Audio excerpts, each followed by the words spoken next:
hours. How many hours? More than 3. More than... So, ayan. Pwede kang uminom dito. Meron silang mga drinks available sa loob. Tsaka yung towels. Maraming tao sa loob, mga bagets. Kasi may wifi eh. Malakas ang wifi sa loob. So, ayun guys. Sa mga magka-camping tapos sa cabin kayo tapos ayaw nyo magluto. Pwede lang kayong kumain dito sa restaurant nila. Meron silang restaurant. Ang ganda ng view. Kaya pala naging ganito yung view kasi nasunog to noong 2021 summertime.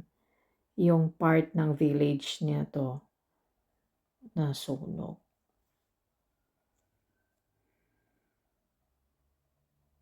So, ayan, ikot-ikot. Okay, pupunta doon?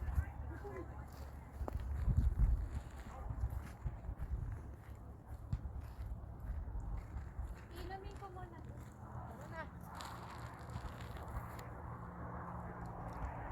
Jean, halika na, Jean. Kunin ko muna yung ano ko, gamit. Mabigat ang bag.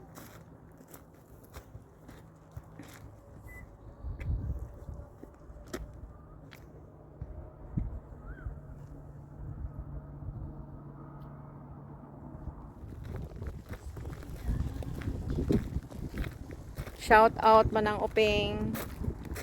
Kung gustong mag-rafting ang mga bata, ayan o.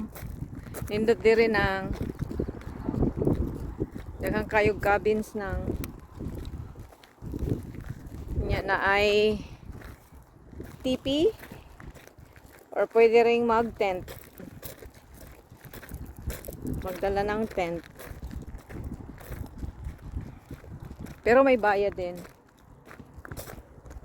Pero mas barato. Pag may dala kang tent, mga 50 bucks lang siguro, no? Hindi ko baka mga nandyan. Nindot siya din hinong. 3 hours drive from Ato ah. Di sa tagi kan diha right? Dito. Dito. Workshop. Kung bisayain, oh, hindi ko maintindihan.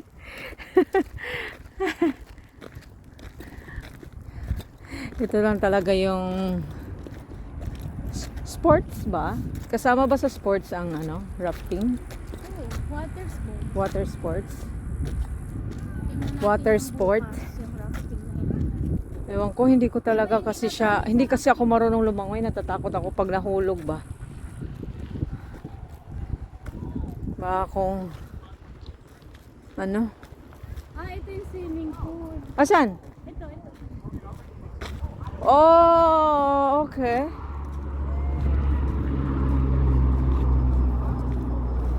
Tanong natin kung may wifi. For sure meron yan. Ha? For sure meron.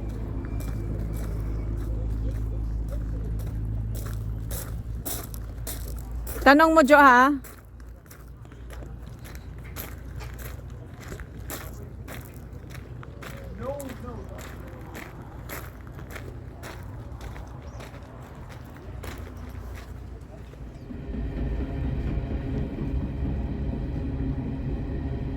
Dinner.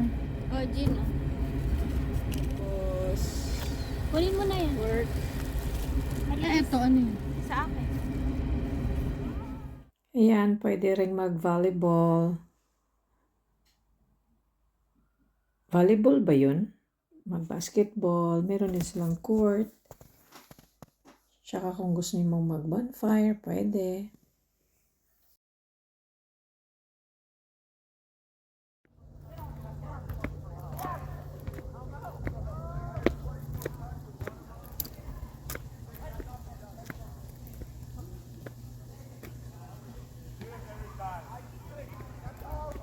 Mushrooms.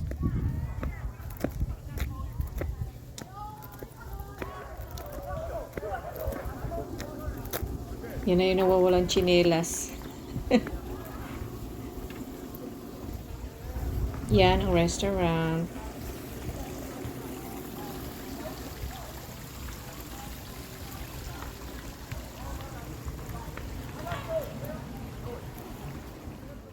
morning, Jo.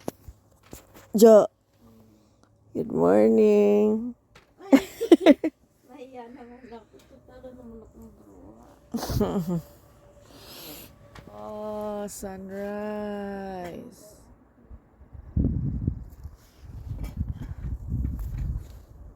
Good morning. Siya gustong pumunta dito, maganda siya guys kung mag-rafting kayo kasi mostly ang mga nandito, mga bagets. Yung mahilig sa mga rafting sport. So, ayan, maganda ang view. Pero maingay lang yung train, lalo na sa gabi. Kasi may dumadaan train sa gabi din eh. So, yun pala yung ulam namin. Ang sarap-sarap. Sarap ng pagkaano nito kasi marinated to ng siguro 2 days. So ayan.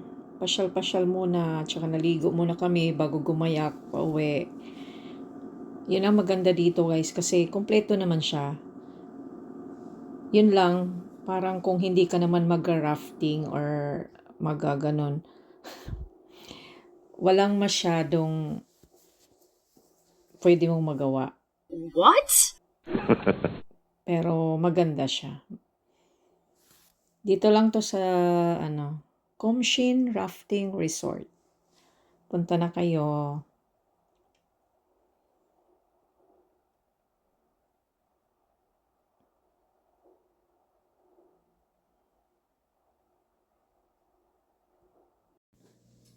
Uwian na. So after dito, dadaan kami ng Harrison kasi mahaba pa yung oras.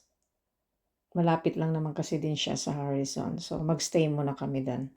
Bye guys!